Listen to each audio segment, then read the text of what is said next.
meesha hadda aan joogno waa Cisile oo ah duleedka caasimadda waa goob runtii aad u hawo fiican waa goob jawigeedu aad u wanaagsan yahay waa goob ku fiican dalxiiska oo kana mid ah duleedka meelaha kana tirsan Hirshabeelle marka farxad gooni noo tahay maanta inay nagala joogaan dhalinyarta ama santahay deegaankan horta waa deegaan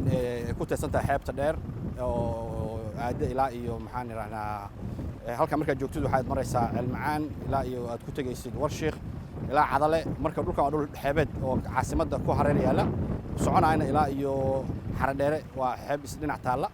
dhulkani waa dhul ku fiican dalxiiska waa dhul ku fiican maalgashiga ganacsiga iyo waxyaabo badan hadda hal goobta aan joogno waxa ku yaala karaashar weyn oo ah maxaan raad fartooyo dhagxaanta soo saarta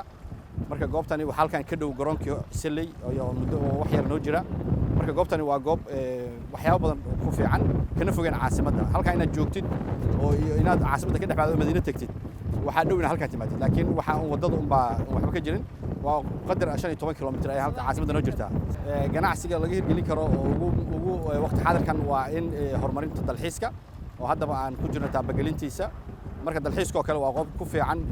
in la soo booqdo oo looga nasto mashquulka magaalada waa goob ku fiican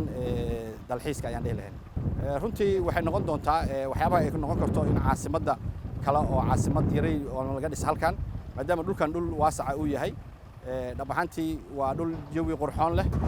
caasimaddan aan ka fogeen oo qadar 15 kilomitir u jirta caasimadda